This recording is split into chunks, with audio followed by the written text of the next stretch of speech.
जिला कांग्रेस के कार्यकारी अध्यक्ष स्वामी ने कलेक्टर से शिकायत की। मेडिकल कॉलेज में मरीजों को भोजन या दवाइयां सरकाकर या फेंक कर देने का आरोप। RD Gardi medical college Ujjain में आमजन के उपचार की स्थिति अत्यंत गंभीर है। इसको लेकर कांग्रेस के जिला कार्यकारी अध्यक्ष सुबोध स्वामी ने शनिवार को कलेक्टर से शिकायत की।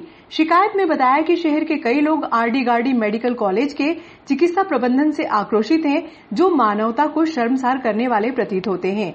नागदा निवासी रुक्माबाई पति रामचंद्र परमार का उपचार के दौरान कॉलेज में ही निधन हो गया। रुक्माबाई की कोरोना रिपोर्ट नेगेटिव थी।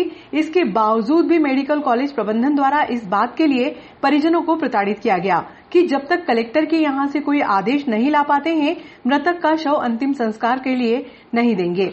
उज्जैन पत्रकारों से संपर्क कर कलेक्टर महोदय को संपूर्ण मामला संज्ञान में लाया गया। तब कहीं जाकर 12 घंटे बाद कलेक्टर कार्यालय से एक फोन मेडिकल कॉलेज को आया, जहां उन्होंने लिखित आदेश मांगा। ऐसा ही एक मामला चंद्रशेखर आजाद मार्ग निवासी शांति देवी को आरडी गार्डी मेडिकल कॉलेज में भर्ती कराया, जबकि शांति देवी की स्थिति स्वयं से पानी पी सके एसी भी नहीं थी। परिजनों ने मेडिकल कॉलेज प्रबंधन को इस बारे में अवगत भी कराया था। इसके बाद भी शांति देवी को उनके वार्ड में खाना व दवाइयां थाली सरकाकर या फिर फेंक कर दी जाती थी।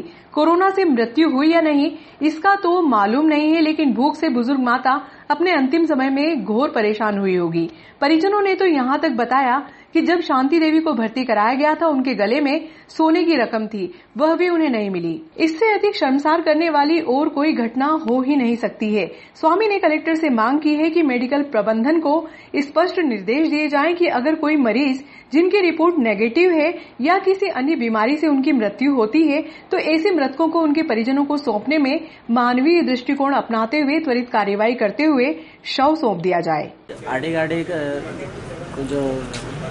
आरडी गार्डी मेडिकल कॉलेज है, वहाँ पर जिस प्रकार से कोरोना मरीजों के साथ जो व्यवहार हो रहा है, इस संबंध में आपने एक पत्र लिखा है, क्या है पूरा मामला?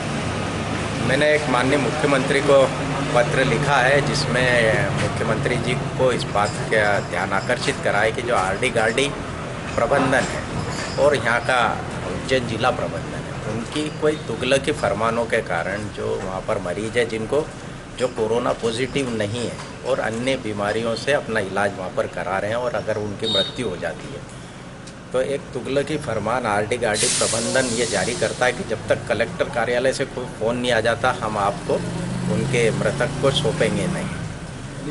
अगर मृतक के रिश्तेदार या जनप्रतिनिधि इतने सक्षम हो, जो सामाजिक सरोकार रखते हैं या उन लोगों से कलेक्टर तक की पहुँच हो सकती है, तो वो जा सकते हैं, और उसमें भी उनको चक्कर लगाना पड़ता। लेकिन आम आदमी का क्या होता होगा, ये हम सोचकर ही हमारे रोंगटे खड़े हो जाते हैं। तो घटना जो नागदा से संबंधित है, एक रुक्मा देवी परमार जी जो शांत हुई हैं, उनके परिजनों को पूरे 12 घंटे बाद आरडी गार्डी प्रबंधन द्वारा उनको सौंपा गया। वहीं एक शांति देवी मेहता जो बुजुर्ग माता थी, अपने हाथ से कुछ खा पी नहीं सकती थी, पानी भी नहीं पी सकती थी। जब आरडी गार्डी प्रबंधन ने उसको भर्ती करा अस्पताल में, तो खाना थाली फेंक कर दिया जाता था, गोलियां भी फेंक कर दी जाती थी। निश्चित माने कोरोना से मृत्यु हुई या ना हुई ये तो दर्द का विषय है, लेकिन उस बुजुर्ग माता की भूख से ज़रूर वो उनके अंतिम दिनों में परेशान हुई होगी। तो ये मानवता को शर्मसार करने वाले जो ये नियम या कानून आरडी गार्डी के प्रबंधन या जिला प्रशासन की देख रेख में या ज्ञान या अज्ञानता में जो हो रहा है, ये निश्चित मानवता को, इंसानियत को शर्मसार करने वाले नियम हैं, जिसकी शिकायत मैंने मुख्यमंत्री जी से तो करी है, प्रधानमंत्री, स्वास्थ्य मंत्री और सभी को इस घटना का ध्यान आकर्षित करा है।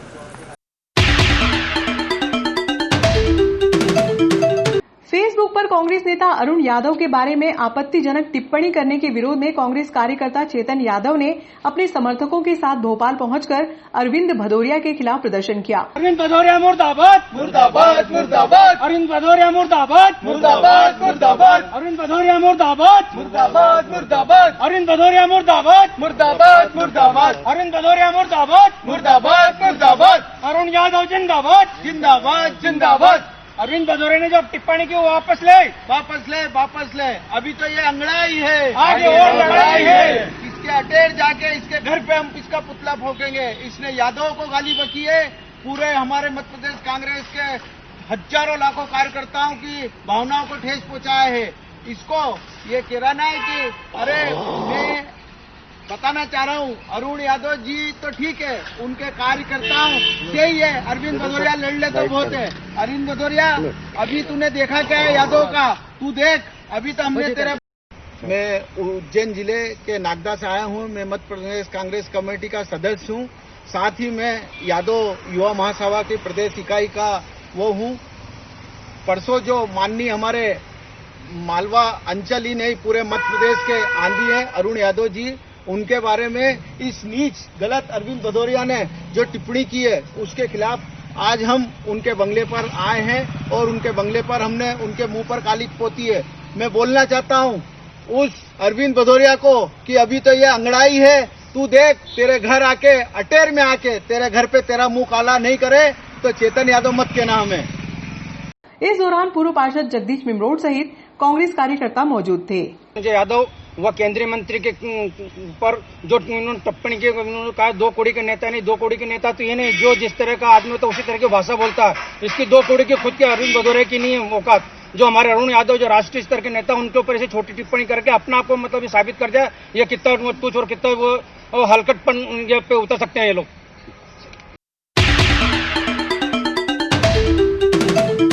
केसमेंट एरिया में बारिश का दौर थमने के बाद सोमवार को चंबल नदी का रौद्र रूप शांत हो गया। छोटी पुलिया के नीचे होकर पानी गुजरने लगे। श्रद्धालुओं ने छोटी पुलिया पर खड़े होकर चामुंडा माता के दर्शन भी किए। हालांकि चंबल नदी के दोनों ओर पुलिस ने बैरिकेड्स लगाकर वाहन प्रतिबंधित कर दिए।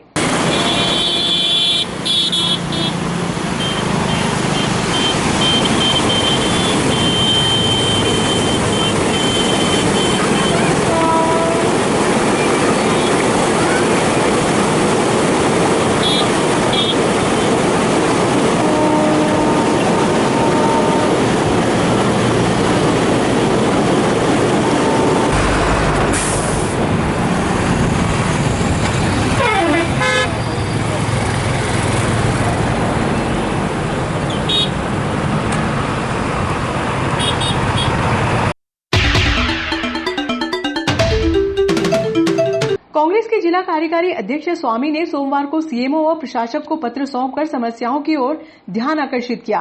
पत्र में स्वामी ने चेतावनी देते हुए कहा कि 15 दिवस में समस्याओं का समाधान नहीं होने पर कांग्रेस नागरिकों के साथ आंदोलन करेगी। नगर पालिका परिषद नागदा से संबंधित नगर में व्याप्त विभिन्न समस्याओं को लेकर आज हमने प्रशासक महोदय और सीएमओ नगर पालिका नागदा को एक शिकायती पत्र दिया है और हमने उन 15 दिवस के भीतर उन सभी शिकायतों का, उन सभी समस्याओं का निराकरण करने की मांग उस पत्र में की है। आए दिन आवारा मवेशियों के कारण नागरिकों के साथ में दुर्घटनाएं हो रही हैं।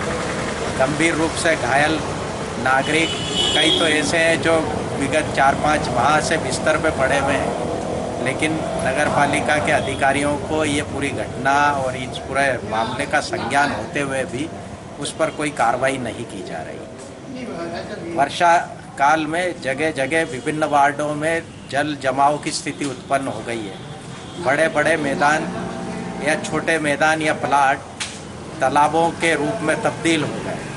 गंदगी और मच्छर उसमें पनप रहे, जिससे आसपास रह रहे नागरिकों को, रहवासियों को बीमारियां हो रही हैं।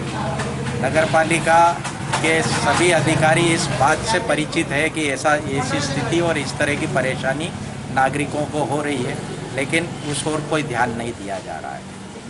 पूरे नगर के अधिकांश वार्डों में स्ट्रीट लाइटें बंद पड़ी हुई है। नागरिकों द्वारा स्ट्रीट लाइट बंद होने की समस्या से नगर पालिका को अवगत कराए जाने पर उनके द्वारा ये जवाब दिया जाता है कि हमारे पास कोई सामान नहीं है। ये गैर जिम्मेदाराना जवाब नगर पालिका परिषद की लचर कार्य प्रणाली को दर्शाता है। जो विभिन्न वार्डों में वृक्ष लगे हुए हैं और जिनकी टहनियाँ बिजली के तारों से संपर्क में आ रही है और उसके कारण दुर्घटनाएं जो हो रही है। नागरिकों द्वारा कई आवेदन और कई बार मौखिक रूप से मुख्य नगर पालिका अधिकारी से लेकर सभी अधिकारियों को वृक्ष की टहनियों की छटाई करने के आवेदन दिए, लेकिन ये बताया जाता है कि हमारे पास गाड़ी नहीं है, हमारे पास साधन नहीं है, इसलिए हम छटाई नहीं कर सकते। हम ये पूछना चाहते हैं कि नगर पालिका परिषद ना तो जल जमाव की निकासी कर पा रही है, ना आवारा मवेशियों को इस नागदा से मुक्त करा पा रही है, ना ही वृक्ष काटे जा रहे हैं, ना ही टहनियाँ काट के जो घटनाएं हो रही है उसका समाधान किया जा रहा है, ना ही स्ट्रीट लाइट जो जिसके कारण माताएं बहनें परेशान हैं, असामाजिक तत्व अपनी गतिविधियां निर्बाध रूप से संचालित कर रहे हैं, उसका निराकरण कर पा रहे हैं। तो नगर पालिका परिषद नागदा कर क्या रही है? एक और नगर के नागरिकों से नगर पालिका नागदा के अधिकारी बहुत ईमानदारी और गंभीरता से टैक्स वसूलते हैं, और एक दिन अगर विलंब हो जाता है तो उस पर पेनाल्टी लगा दी जाती है। लेकिन नागरिकों को हो रही परेशानियों का अगर तय समय पर नगर पालिका नागदा समस्या का निराकरण नहीं कर पाती तो क्या टैक्स में छूट देती नगर पालिका? ऐसा नहीं करती है। तो फिर नागरिक टैक्स देकर समस्याओं से ग्रसित क्यों है? अगर 15 दिन के अंदर इन समस्याओं का निराकरण नगर पालिका परिषद नागदा के अधिकारियों द्वारा नहीं किया गया तो कांग्रेस चरणबद्ध आंदोलन करेगी, जिसकी समस्त जवाबदारी शासन प्रशासन की।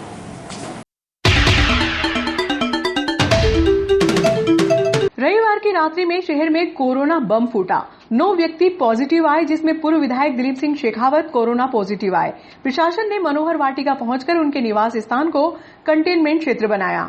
जीन कॉलोनी में पूर्व विधायक नवाल के पुत्र पॉजिटिव आए। इसी क्रम में सरस्वती स्कूल के पास 28 वर्षीय महिला, एमजी रोड पर 60 वर्षीय पुरुष, मनोहर वाटिका में 53 वर्षीय पुरुष, गुलाबबाई कॉलोनी में 31 वर्षीय महिला, पाल्या रोड पर 25 वर्षीय महिला, बिरला ग्राम के एबीसी लाइन में 17 वर्ष का युवक पॉजिटिव आया। जन्मेजय स्कूल के पास पाल्या रोड में 49 वर्षीय एक पुरुष पॉजिटिव मिला।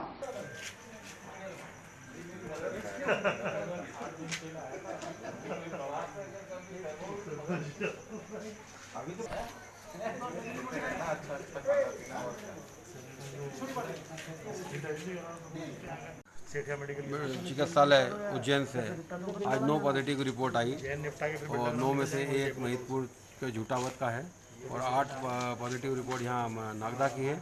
और ये नागदा में आज 8 पॉजिटिव आना ये एक प्रकार से संकेत है कि हम लोग कितने लापरवाह होते जा रहे हैं।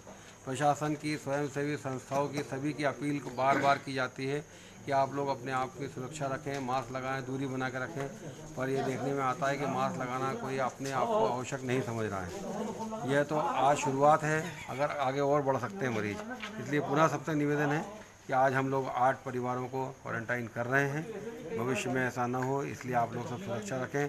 प्रशासन पुनः आपसे अपील करता है। धन्यवाद। नागदा में उज्जैन मेडिकल की रिपोर्ट अनुसार 8 लोग पॉजिटिव पाए गए हैं।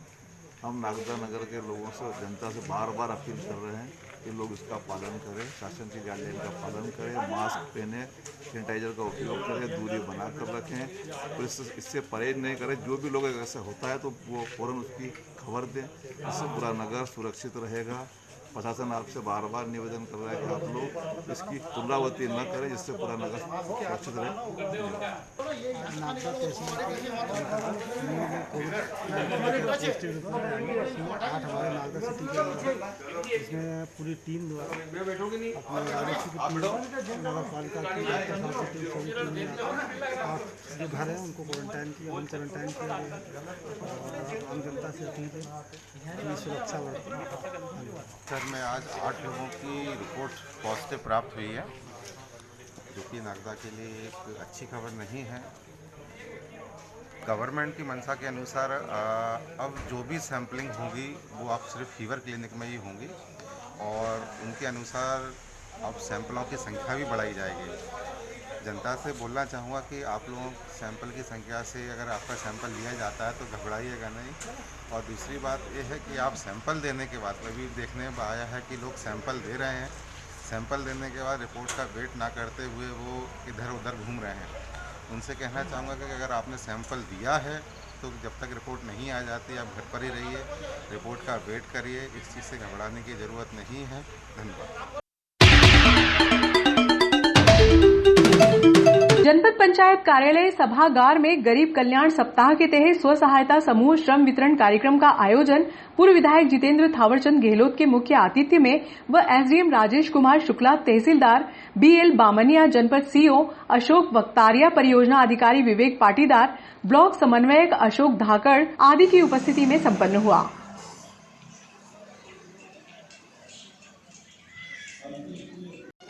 अपर कलेक्टर जिला एसडीएम होते हैं और कलेक्टर की पूरी बागडोर होती है।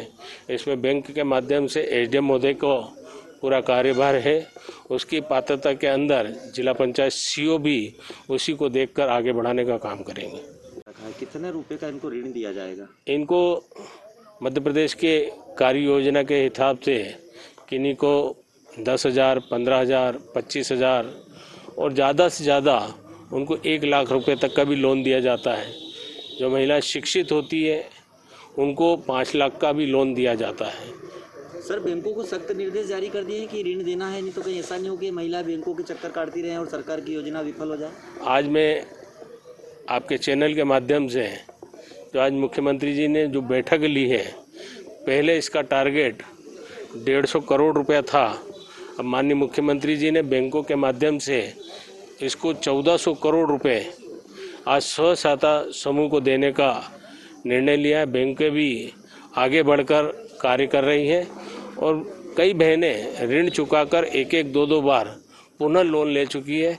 इसलिए बैंकों का पैसा डूबेगा नहीं और वो महिलाओं को आगे बढ़ाने का काम करेगा। सर, आलूट योजना के अंतर्गत मध्य प्रदेश सरकार की क्या योजना है? मैं हमारे प्रदेश के यशस्वी मुख्यमंत्री माननीय शिवराज सिंह जी को धन्यवाद देना चाहता हूं। स्व सहायता महिलाओं को सशक्तिकरण और उनको मजबूत और आत्मनिर्भर बनाने के लिए जो समूह चलाए जाते हैं, नारी शक्ति के हाथ के अंदर कितनी हुनर है, वो समूह के माध्यम से मध्य प्रदेश सरकार ने 2017-18 के अंदर जो समूह चलाया था, और पूरे प्रदेश के अंदर 34 लाख महिलाओं के समूह चल रहे हैं। उसमें हमारे आलोट विधानसभा क्षेत्र के अंदर 399 समूह यहाँ पर चल रहे हैं, जिनको आज 17 लाख रुपए की राशि आज जनपद के माध्यम से दी गई है। और नारी शक्ति ने अभी कोरोना काल के तहत मास्क बनाना, सैनिटाइजर बनाना, कई मूर्तियां बनाना, आत्मनिर्भर होकर अपनी शक्ति की प्रतिभा को आज देश और विदेश के अंदर पहचान के रूप में दी गई है। आज यहाँ पर सभी बैंकों के कर्मचारी अधिकारीगण ने महिलाओं को लोन दिया है। वो लोन यदि मार्केट से उठाते हैं तो कहीं ना कहीं व्यापारी 5%, 10% पे उनसे ब्याज वसूलता है। पर मध्य प्रदेश के यशस्वी मुख्यमंत्री ने महिलाओं के हाथों को मजबूत किया है, उनके परिवारों को रोजगार देने का काम किया है। आज वो सालाना 4% ब्याज की दर पर महिलाओं को आज आगे बढ़ाने का काम कर रहे हैं। आज सभी बहनें बहुत खुश थी। आज मध्य प्रदेश के यशस्वी मुख्यमंत्री ने जो सरकार की योजना बनाई और वो आगे बढ़ाया। कई महिलाओं ने ब्यूटी पार्लर खोले, कई महिलाओं ने सिलाई कढ़ाई बुनाई, कई ने मिट्टी के खिलौने, दिए, करवा चौथ के करवे बनाने का भी कार्य किया है। पहले उनको ऐसा लगता था कि हम ये काम करेंगे तो हमारे ये बिकेगा कि नहीं बिकेगा, पर मध्य प्रदेश के यशस्वी मुख्यमंत्री माननीय शिवराज सिंह जी ने कहा है कि ये मध्य प्रदेश की पहल है, हम आपका माल खुद खरीदेंगे और व्यापारियों को भी देंगे। आज उसी के कारण कई परिवार में खुशहालियाँ आई हैं। जो बहनें कम पढ़ी लिखी थी वो पढ़ने भी लगी हैं और अपना रोजगार भी चलाने लगी हैं। आज यहाँ पर शिवपुरी के पास में कई महिलाओं ने अपने संचालन के लिए मनिहारी की दुकानें भी खोली हैं, किराने की दुकानें भी खोली हैं और यहाँ तक कि ढाबा चलाने का कार्य भी किया है। आज ऐसी महिलाओं ने मध्य प्रदेश के यशस्वी मुख्यमंत्री की योजनाओं को आगे बढ़ाया। मैं प्रदेश के यशस्वी मुख्यमंत्री और माननीय नरेंद्र जी मोदी के भारत को आत्मनिर्भर भारत बनाने के लिए जो पहल की है, मैं दोनों को प्रणाम करता हूं। जय हिंद, जय भारत, जय मध्य प्रदेश। सर, स्व सहायता समूह की जितनी महिला। कार्यक्रम में अतिथियों के हाथों जनपद क्षेत्र के 31 समूहों में से प्रत्येक समूह को 1-1 लाख रुपए की शरण राशि के प्रमाण पत्र दिए गए। महाकाल स्वयं सहायता समूह बगुनिया, रेखा कुंवर, अमृत कुंवर। पूरा वर्णन और उनका वर्णन सुना। किस प्रकार नारी शक्ति को आगे बढ़ाने के लिए आज स्व सहायता समूह जो हमारे ग्रामीण के अंदर चलते हैं और उन्हें आत्मनिर्भर बनाने के लिए, उनके हाथों को मजबूत करने के लिए, उनके परिवार के अंदर